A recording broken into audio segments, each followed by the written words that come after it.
함께 신앙 고백하시겠습니다. 전능하사 천지를 만드신 하나님 아버지를 내가 믿사오며 그 외아들 우리 주 예수 그리스도를 믿사오니 이는 성령으로 잉태하사 동정녀 마리아에게 나시고 본디오 빌라도에게 고난을 받으사 십자가에 못 박혀 죽으시고 장사한 지 사흘 만에 죽은 자 가운데서 다시 살아나시며 하늘에 오르사 전능하신 하나님 우편에 앉아 계시다가 저리로서 산자와 죽은 자를 심판하러 오시리라. 성령을 믿사오며 거룩한 교회와 성도가 서로 교통하는 것과 죄를 사하여 주시는 것과 몸이 다시 사는 것과 영원히 사는 것을 믿사옵나이다. 아멘. 찬송가 183장입니다.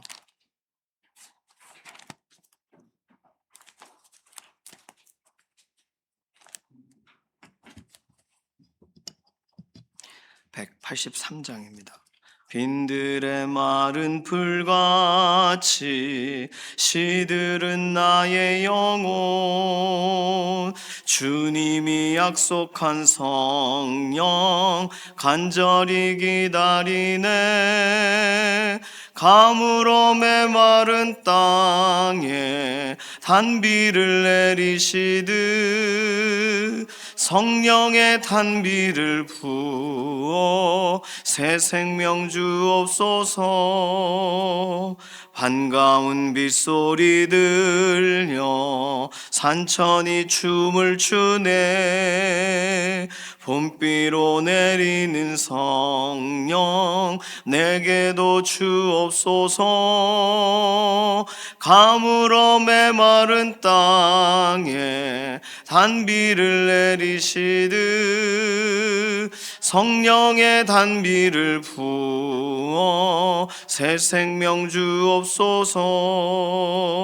철 따라 우로를 내려 조목이 무성하니 갈급한 내 심령 위에 성령을 부소서. 가물어 메마른 땅에 단비를 내리시듯 성령의 단비를 부어 새 생명 주옵소서. 참되신 사랑의 언약 어길 수 있사오랴. 오늘의 흡족한 은혜 주실 줄 믿습니다. 가물어 메마른 땅에 단비를 내리시듯 성령의 단비를 부어 새 생명 주옵소서. 아멘. 이번 한 주간에 우리의 삶을 하나님께 맡기면서 하나님을 영화롭게 하는 믿음의 경주가 계속되게 해달라고 우리의 앞두고 있는 일, 계획하고 있는 일, 특별히 이번 주는요 새로운 한 해로 또 들어가게 되는, 또 한 해를 마감하고 한 해를 시작하는 특별한 주간입니다. 하나님을 위해서 구별됨이 있게 해달라고, 하나님께서 기뻐하시는 대로 믿음으로 한 걸음 걸어가는 한 주가 되게 해달라고, 우리 자신과 어제 함께 예배했던 믿음의 동역자들을 의탁하고 맡기는 기도가 필요하겠습니다. 연약 한가운데 있는 우리 교우분들 위해서 기도해 주실 때 이규희 장로님, 주숙자 권사님, 연약한 육신에 오늘도 힘을 더해 주시고, 이필재 집사님, 이미순 집사님, 항암 치료 이후에 몸이 상하신 부분들이 이게 더 빨리 회복이 되어야 되겠습니다. 온전하게 회복되도록 하나님 은혜를 덧입혀 달라고, 이 기간 동안 믿음 흔들리지 않게 해달라고 위해서 기도해 주시기 바랍니다.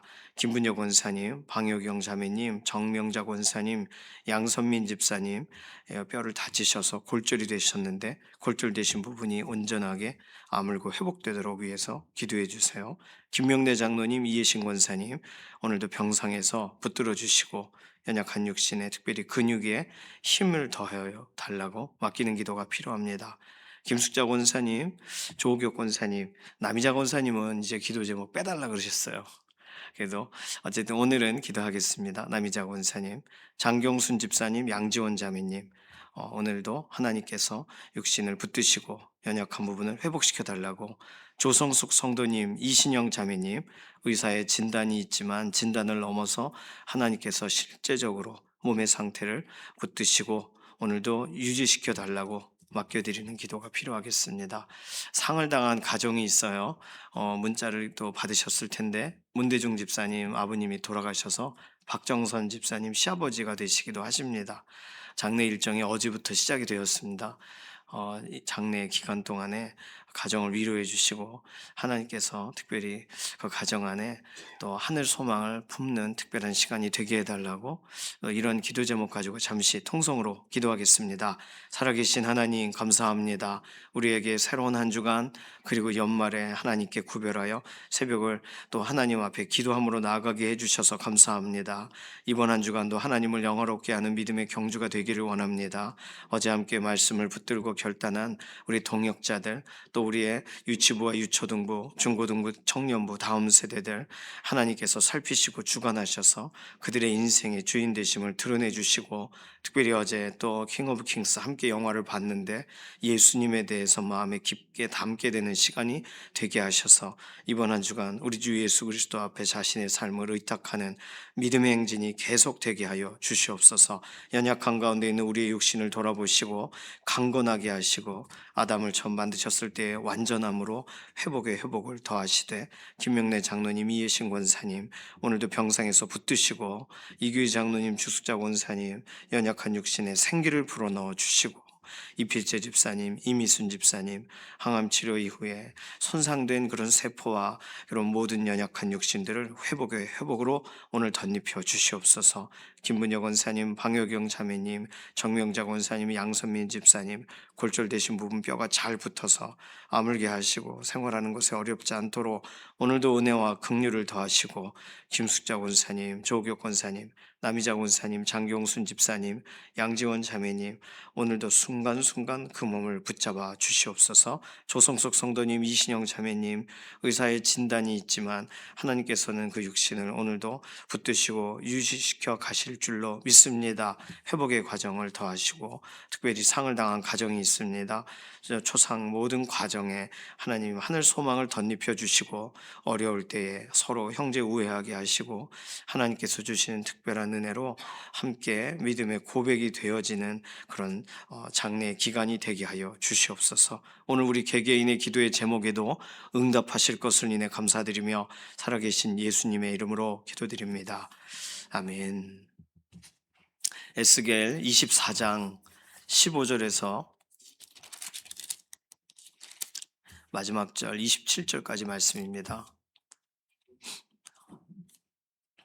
에스겔 24장 15절에서 27절 광고부터 드릴게요.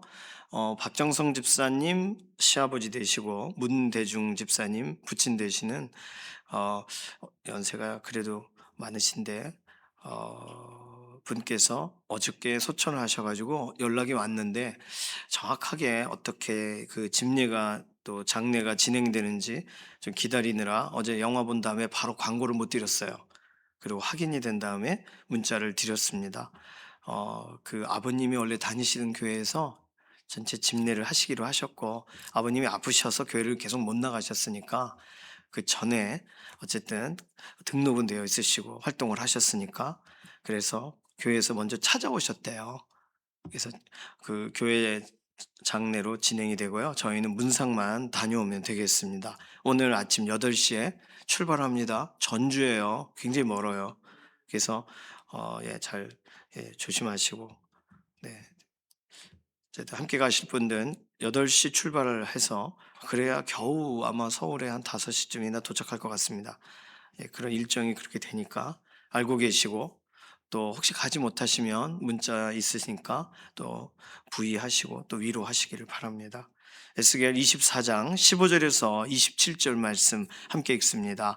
여호와의 말씀이 또 내게 임하여 이르시되 인자야 내가 내 눈에 기뻐하는 것을 한번 쳐서 빼앗으리니 너는 슬퍼하거나 울거나 눈물을 흘리거나 하지 말며 죽은 자들을 위하여 슬퍼하지 말고 조용히 탄식하며 수건으로 머리를 동이고 발에 신을 신고 입술을 가리지 말고 사람이 초상집에서 먹는 음식물을 먹지 말라 하신지라. 내가 아침에 백성에게 말하였더니 저녁에 내 아내가 죽었으므로 아침에 내가 받은 명령대로 행하매 백성이 내게 이르되 내가 행하는 이 일이 우리와 무슨 상관이 있느니인지 너는 우리에게 말하지 아니하겠느냐 하므로 내가 그들에게 대답하기를 여호와의 말씀이 내게 임하여 이르시되 너는 이스라엘 족속에게 이르기를 주 여호와의 말씀에 내 성소는 너희 세력의 영광이요 너희 눈의 기쁨이요 너희 마음의 아낌이 되거니와 내가 더럽힐 것이며 너희의 버려둔 자녀를 칼에 엎드러지게 할지라 너희가 에스겔이 행한 바와 같이 행하여 입술을 가리지 아니하며 사람의 음식물을 먹지 아니하며 수건으로 머리를 동인 채 발에 신을 신은 채로 두고 슬퍼하지도 아니하며 울지도 아니하되 죄악 중에 패망하여 피차 바라보고 탄식하리라. 이같이 에스겔이 너희에게 표징이 되리니 그가 행한 대로 너희가 다 행할지라. 이 일이 이루어지면 내가 주 여호와인 줄을 너희가 알리라 하라 하셨느니라. 인자야, 내가 그 힘과 그 즐거워하는 영광과 그 눈이 기뻐하는 것과 그 마음이 간절하게 생각하는 자녀를 데려가는 날, 곧 그날에 도피한 자가 내게 나와서 내 귀에 그 일을 들려주지 아니하겠느냐. 그날에 내 입이 열려서 도피한 자에게 말하고 다시는 잠잠하지 아니하리라. 이같이 너는 그들에게 표징이 되고 그들은 내가 여호와인 줄 알리라. 아멘. 어, 하나님은 하나님이 행하시는 그 이유가 하나님이 우리에게 말씀하시는 이유가 하나님께서 우리에게 기다리라고 하시는 이유가 모든 이유가 하나님이 누구신지를 알려주시기 위해서입니다. 우리 인생에 좋은 날을 주시는 이유가 우리 인생에 기다림의 시간이 있는 이유가 하나님이 우리의 여호와 하나님 스스로 계신 분, 모든 것을 아시는 분, 우리에 대한 계획을 완벽하게 준비하실 수 있는 분, 그러나 하나님의 작정하심을 이루시는 분이라는 사실을 알게 하시기 위해서예요. 그러니까 우리는 힘써 여호와를 알라.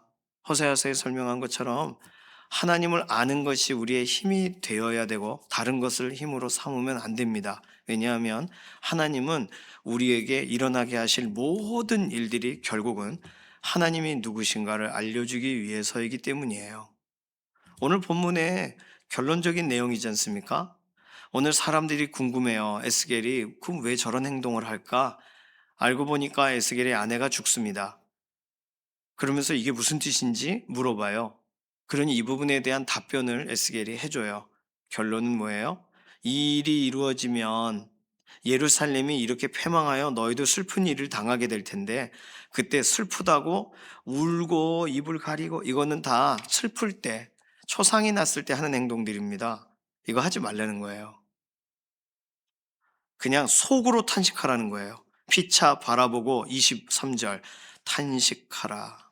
탄식하게 되리라. 속으로만. 그러니까 신을 벗어요. 저상이 나면 신으래요. 막 슬프고 옷을 찢고 그러지 말래요. 머리를 막 풀어요. 그러지 말고 머리를 동이래요.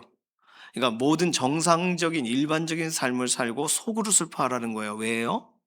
하나님이 예루살렘을 향하여 그렇게 슬프시니까 하나님도 입을 가리지 않고 평소처럼 그냥 속으로 예루살렘의 멸망이 너무나도 안타까우신데 하나님도 그냥 이걸 견디고 계시니까 너희들도 동일한 일을 경험할 때 에스겔을 통하여 제시된 대로 하라. 그때 되면 내가 주 여호와인 줄을 너희가 알리라. 결론은 간단합니다. 하나님이 누구신가를 우리에게 말해주는 사인들이에요. 일이 돼도, 일이 안 돼도. 그러니까 일이 안 되면 하나님이 아니신 게 아니에요. 일이 잘 되면 우리 하나님 다우신 게 아니에요. 하나님은 하나님이세요. 우리가 판단할 수 없어요. 우리가 평가할 수 없습니다. 우리는 우리의 시대를 살고 떠날 뿐이에요. 하나님은 하나님의 영원한 그분의 오고 오는 세대를 대면하시며 하나님의 하나님 되심을 드러내고 계시는 겁니다. 그러니 성경에서 설명하는 것처럼 여호와 편인 사람은 이쪽으로 오라. 하나님의 편과 하나님의 편이 아닌 사람이 나누어지죠. 오늘도 우리에게 질문하시는 걸 수도 있어요. 하나님의 편이라고 할 때 그것은 하나님이 누구신지를 알고 하나님은 이 모든 것을 하실 수 있는 분이라는 사실도 알고 그러나 하나님이 이 모든 일들에 대해 멈추고 있는 이유를 우리에게 계시하지 않으셨더라도 하나님은 하나님이시라는 거. 그게 하나님 편에 서는 행동입니다. 내가 몰라도. 왜요? 날 구원하셨으니까. 성경에 지속적으로 말씀하셨고 믿어지게 하신 구절만도 여럿이에요. 모든 사람이 성경을 읽는다고 믿어지지 않거든요. 그러면 하나님은 지금 하나님이심을 내 인생에 여러 차례 드러내신 거예요. 그런데 더 필요한가요? 하나님이 하나님이시라는 증명을 더 하셔야 되나요? 우리 인생에? 아닙니다. 그러니까 우리는 하나님이 하나님이시라는 사실을 알고 우리의 길을 걸어가야 돼요. 그게 목표예요. 이런 일 저런 일이 일어나도 하나님이심을 알리시는 게 목표래요. 지금 예루살렘에서 도피한 자들이 바벨론으로 올 거예요. 26절. 그때까지 에스겔은 침묵해야 돼요. 실제적으로 7개월 동안 에스겔은 침묵합니다. 그 사람들이 왔을 때 입이 열려요.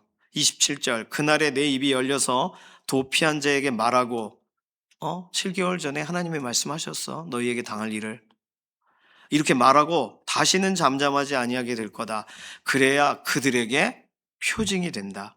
그들은 내가 여호와인 줄 그때서야 알게 될 것이다. 하나님은요, 어떤 상황 가운데에서라도 하나님이 다 보고 계시고, 하나님이 다 하실 수 있고, 하나님은 가장 높은 곳에 계시고, 모든 것을 유지하고 계시고, 모든 것에 주권을 가지고 계시고, 그 하나님을 바라볼 기회를 주세요.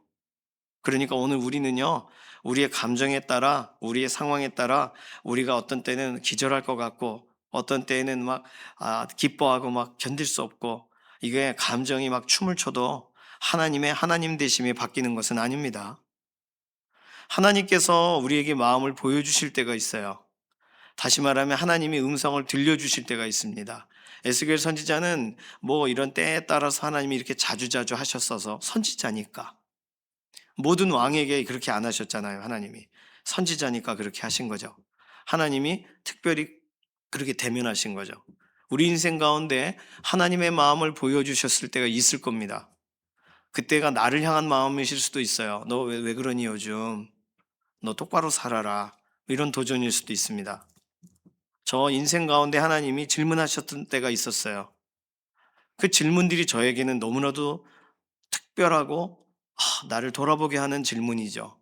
또 어떤 문제와 상황에 대해 고민할 때 그 문제와 상황을 정리해 주시는 말씀을 하신 적이 있어요.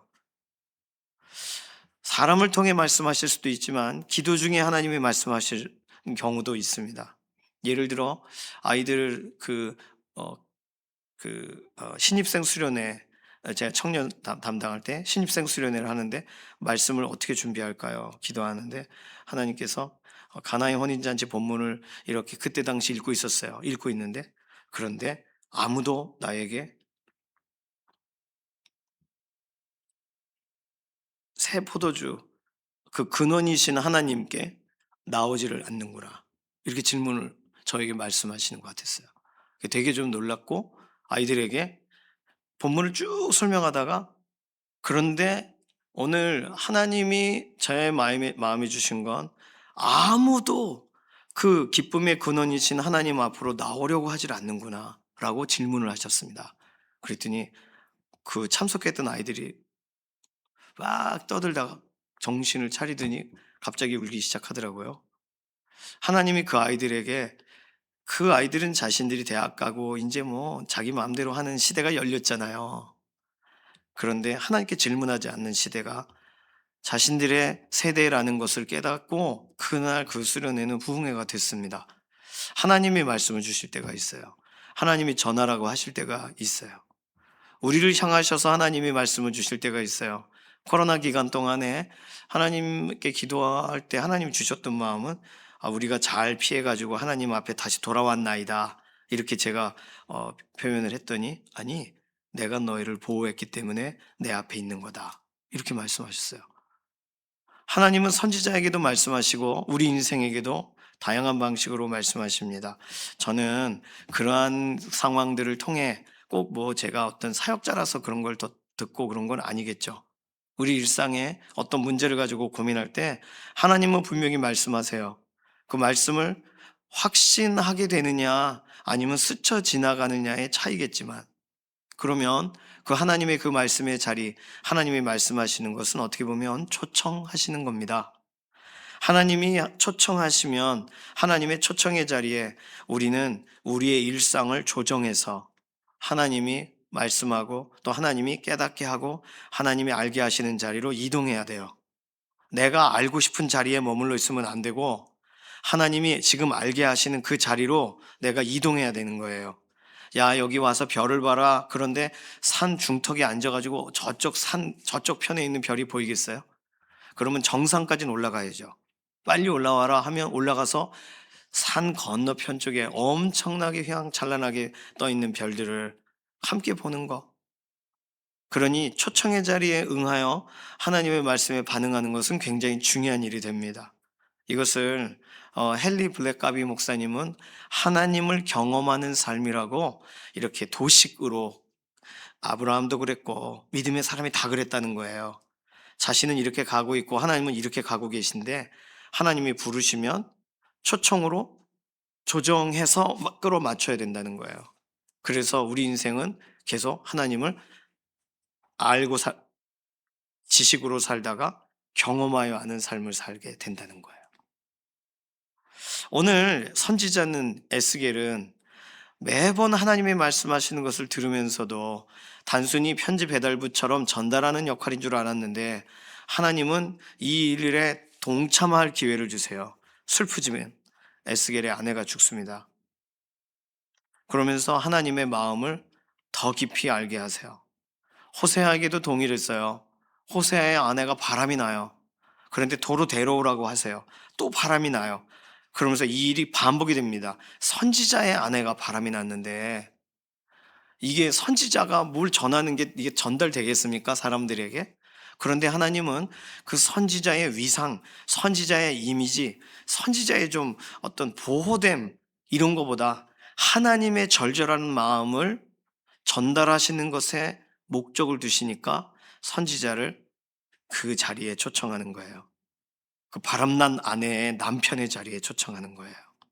에스겔 같이 포로되어 끌려가요. 유일한 낙이 뭐였겠어요? 위로하는 아내를 통해 당신은 정말 하나님의 뜻을 잘 섬기고 있습니다.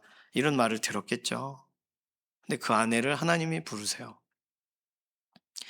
예루살렘이 하나님께는 어떤 존재인지를 설명하시는 겁니다.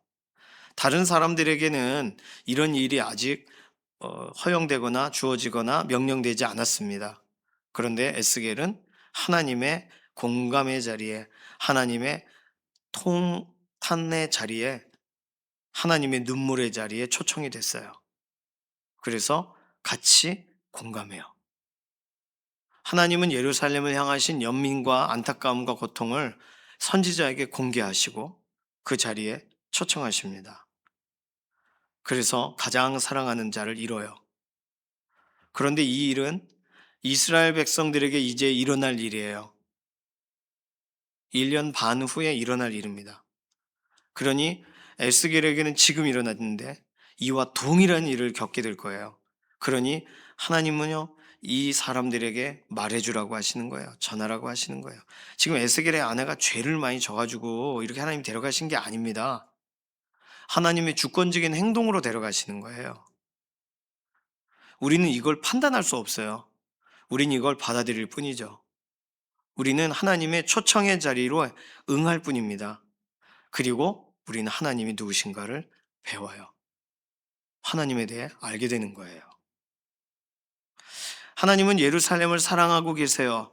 그래서 그 사랑하심을 표현하시는 과정 가운데 이후에 이 일들을 실제로 하나님이 어떻게 말씀해 가셨는가를 깨닫게 하기 위하여 흔적을 남기시는 겁니다. 힌트를 주시는 거예요.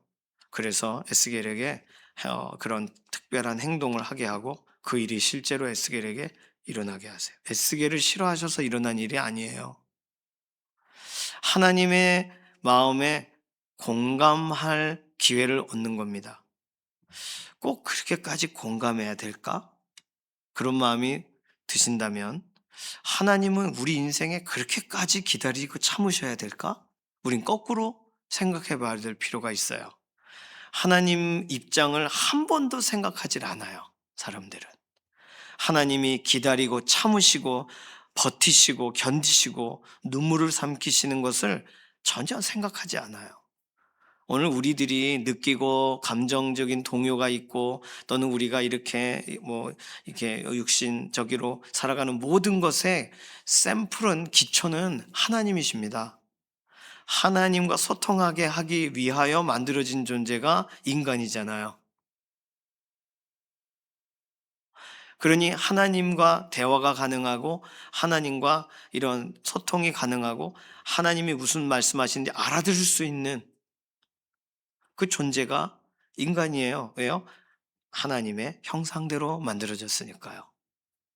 그렇다면 하나님의 형상대로 만들어졌으면 하나님의 형상, 하나님의 이미지, 하나님께서 공감하시는 것, 하나님이 무엇을 바라보시는지를 함께 바라볼 수 있는 입장이라면 우리는 창조된 이후부터 하나님이 말씀하시고 보게 하시는 것을 따라갔어야 됩니다. 그런데 가장 외로우실 만한 분은 누구예요? 가장 공감되지 못하고 이해받지 못하신 분은 누군가요? 하나님이세요.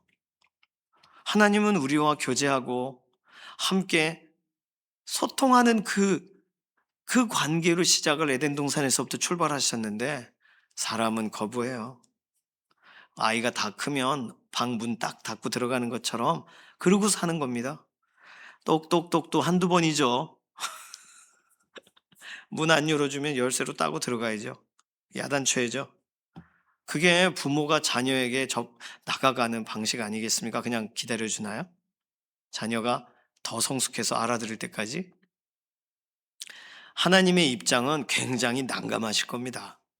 하나님은요, 그래서 하나님의 위치와 입장을 공감할 기회를 주세요. 자, 그러면 지금 에스겔 입장으로는 너무 감당하기 어려운데, 그러나 하나님이 누구를 선택하실 수 있으시겠어요? 누가 더 명확하게 분명하게 하나님의 전달하게 하시는 마음을 그대로 거의 100%까지는 불가능하겠지만 거의 유사하게 비슷하게 받아들여 절절하게 전할 수 있는 사람은 누구예요? 에스겔입니다. 그러면 하나님이 예루살렘에 대해 어떤 마음을 가지신지를 비유도 설명하시고 막 흉악한 어떤 이방 족속의 어떤 악행에 대해 설명도 다 하셔도 다 공감이 오래가지 못합니다. 그러나 실제로 체감하게 될 때 그 절절함은 하나님의 마음을 알게 되는 일이 발생하는 거죠. 오늘 에스겔에게 일어날 일을 쉽게 정리할 수는 없습니다. 에스겔이 하나님 앞에 위로를 얻어야 될 일이고, 그리고 에스겔의 아내에 관하여 하나님이 에스겔에게 해명해 주셔야 될 일일 수도 있어요. 에스겔 개인적으로 하나님 앞에 머물었을 때 네 아내가 죄 때문에 죽은 건 아니야. 에스겔에게 위로해 주셔야 될 어떤 영역이 있을 수도 있겠죠. 그런데 오늘 이 본문을 고민하고 묵상하다가 제가 오늘 새벽에 알게 된 것은 우리는 하나님의 종이라는 거예요. 하나님을 위해 존재한다는 거예요. 우리를 위해 하나님이 존재하시는 게 아니라. 그러면 우리는 유한하고 우리는 이 시대를 살다가 떠날 뿐이에요. 하나님의 말씀이 영원하신 겁니다. 하나님이 영원하신 거예요. 그럼 우리는 영원하신 쪽이 남는 장사가 돼야지 일시적인 것이 영광을 얻는 쪽으로 결정하면 안 됩니다. 이사야서 40장 보실까요? 이사야서 40장 7절 8절 보실까요? 이사야서 40장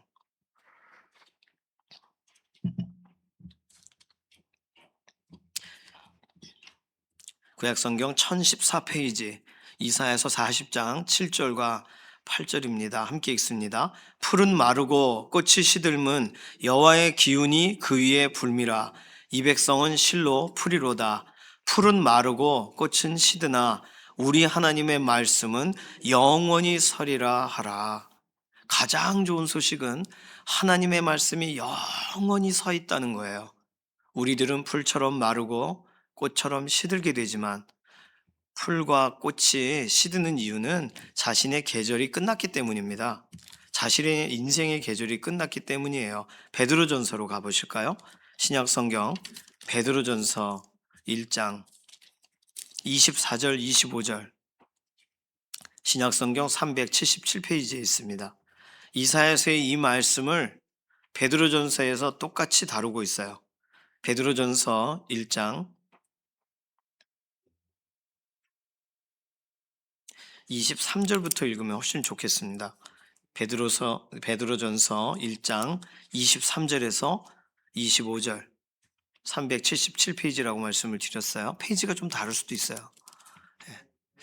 베드로전서 1장 23절에서 25절 함께 읽습니다. 너희가 거듭난 것은 썩어질 씨로 된 것이 아니요 썩지 아니할 씨로 된 것이니 살아있고 항상 있는 하나님의 말씀으로 되었느니라. 그러므로 모든 육체는 풀과 같고 그 모든 영광은 풀의 꽃과 같으니 풀은 마르고 꽃은 떨어지되 오직 주의 말씀은 세세토록 있도다 하였으니 너희에게 전한 복음이 곧 이 말씀이니라. 아멘. 하나님의 복음이 2000년 전에 오신 예수 그리스도에 관계된 그 복음, 기쁨의 소식이 우리에게 전달되고 우리 다음 세대에게 전달되고 계속 전달됩니다. 영원한, 저는 어제 킹 오브 킹스 영화의 예수님이 마지막 길을 뒷모습을 가지고 걸어가시는 걸 보면서 예수님의 이야기는 2000년 전부터 이렇게 이 세상을 직진하고 계시는구나. 계속 예수님에 대한 이야기가 진행 중이구나. 예수님은 걸어가고 계시는구나. 누가복음에도 엠마오로 가던 두 제자보다 더 가시려고 하는 것처럼 보였다. 예수님은 더 가고 계세요. 예수님의 이야기가 온 세계를 지금 진행하고 있어요. 끝난 이야기가 아니라 영원한 이야기예요. 영원한 복음의 이야기가 오늘도 들려집니다. 오늘 우리들은요, 이렇게 풀과 같이 꽃과 같이 그 시대를 멋지게 살아갑니다. 풀이라고 해서 그냥 대충대충 잡풀 같은 게 아니에요. 얼마나 예쁜 풀이 많은지 몰라요. 그런데 그 계절에 따라 났다가 사라져요. 꽃과 같이 정말 아름다운 꽃들이 있습니다. 향기도 있고 꿀도 있고 벌도 오고 나비도 오고. 그런데 그 꽃도 마르는 때가 있어요. 그런데 하나님의 말씀은 세세토록 있대요. 우리들이 거듭나게 된 것도 다른 어떤 방식이 아니라 항상 있고 살아있는 하나님의 말씀으로 된 것이래요. 그러면 우리가 구원받기 전에 하나님의 말씀 몰랐을 때 하나님의 말씀이 뭔지를 전혀 모르고 살다가 우리는 하나님의 말씀대로 그러하도다 하는 말씀을 믿고 예수 그리스도를 통하여 이루어진 일을 믿고 하나님의 말씀을 받아들여 우리는 새로운 삶, 새로운 믿음의 걸음을 걸어가게 되었습니다.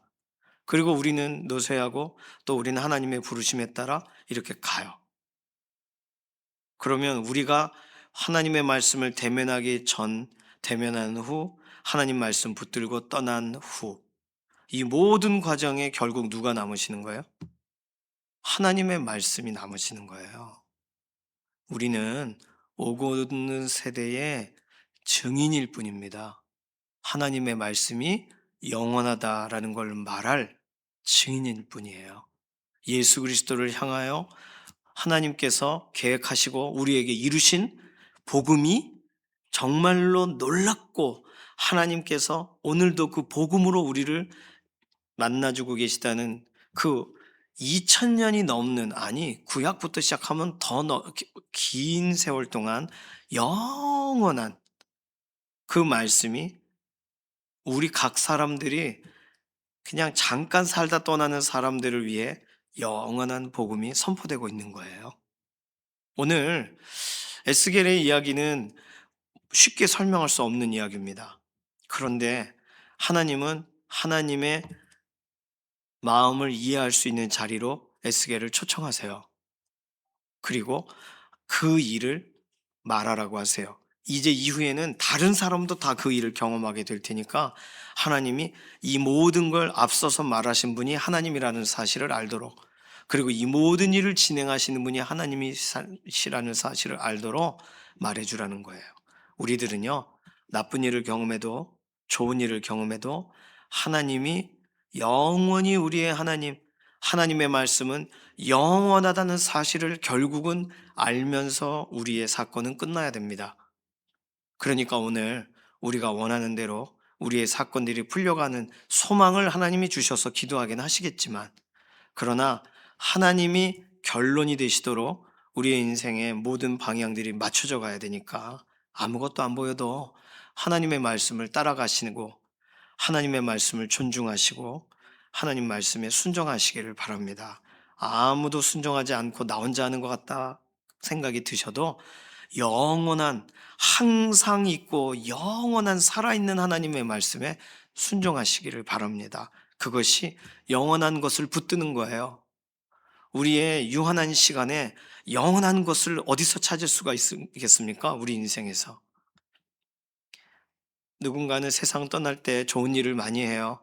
뭐 안구를 기증하기도 하고 뭐 신체의 일부를 기증하기도 합니다. 그래서 정말 불치병에 있는 사람이 회복을 얻기도 하고 또 어떤 약을 만드는데 도움을 주기도 합니다. 그러나 우리의 육신도 영원하지 않아요. 그냥 사라지는 거예요.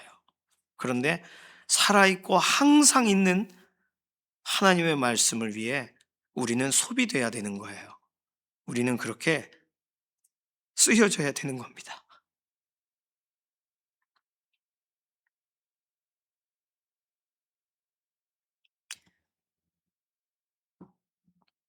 그게 잘하는 일이고 그게 옳은 일입니다. 하나님의 말씀을 이용하고 하나님의 말씀이 내겐 그렇지 않은가? 이런 의심하는 시간을 갖느니 하나님의 말씀이 영원합니다라고 하고 그 말씀을 따르는 쪽에 서시기를 바랍니다. 하나님은 이것을 설명하시기 위해서 수많은 구절을 허비하고 계세요. 그래서 우리에게 알아듣게 하시려고. 오늘 하나님의 말씀이 영원하세요. 그러니까 영원한 하나님의 말씀을 위하여 오늘 하루의 삶을 하나님께 드리시기를 바랍니다. 영원하신 그 예수 그리스도의 십자가의 복음을 위해서 오늘 우리의 삶이 소용되는 대로 하나님 편안하신 대로 쓰시기 원하시는 대로 쓰시도록 드리시기를 바랍니다. 오늘 우리가 할 수 있는 가장 영혼을 위한 최고의 헌신이에요. 오늘 그 일을 기쁨으로 또 나아가게 되실 동역자분께 오늘 그런 결단의 기도로 이 시간을 좀 함께 나아가시자고 좀 초청하고 싶습니다. 이 시간 항상 있고 살아있는 하나님의 말씀을 위해 내가 오늘도 쓰임받게 하소서. 오늘도 그 일이 가장 영원한 일이라는 사실을 알아 따라가게 하소서. 잠깐 통성으로 기도하겠습니다. 살아계신 하나님 감사합니다. 오늘 에스겔 갑자기 어려운 일을 당하여 아내가 떠나면서 이것을 말할 수 없는 그런 상황에 직면합니다. 하나님, 이 본문은 우리가 이해하기가 참으로 어렵습니다. 그러나 하나님의 영원하신 말씀을 위하여 하나님께서는 항상 살아계시고 실제로 하나님이 누구신가를 알리시는 과정으로 동참케 하시는 일로 우리의 눈이 보여지게 해주셔서 감사합니다. 오늘도 어떤 일이든 무슨 일이 일어나든 영원하신 하나님의 말씀을 위해 우리의 삶이 쓰임받기를 원하고 하나님의 영광을 위하여 구별됨에 있는 믿음의 걸음이 되게 하여 주시옵소서. 감사드리며 살아계신 예수님의 이름으로 기도드립니다. 아멘. 찬송가 424장입니다. 아까 광고 드린 것처럼 오늘 문상 가실 분들은 8시에 교회에서 출발해요. 교회로 8시까지 꼭 와주시기를 바랍니다.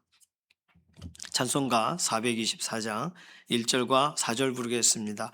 아버지여 나의 마음을 맡아 주관하시고 완악하고 교만한 것 변케 하여 주소서. 구세주의 흘린 피로 죄를 씻어 주시고 성령이여 하늘길로 나를 인도하소서.